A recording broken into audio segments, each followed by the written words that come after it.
Now, I'll show you the easiest way to understand easing graphs in a light motion.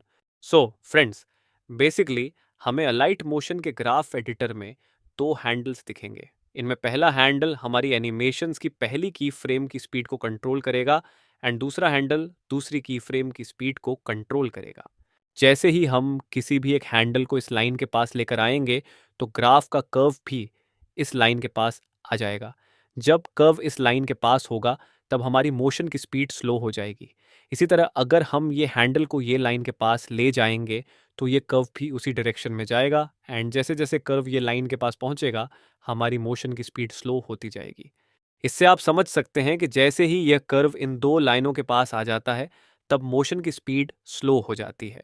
इसी तरह इस handle को ये line के पास लेकर जाऊंगा तो कर्व भी उस लाइन के पास जाएगा. जब कर्व इस लाइन के पास होगा तब मोशन की स्पीड इंक्रीज होगी.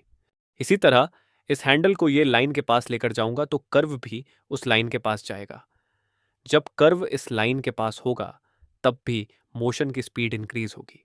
अब यहां पर आप आसानी से समझ सकते हैं कि जैसे ही यह कर्व इन दो लाइनों के पास जाएगा तब मोशन की स्पीड स्लो हो जाएगी.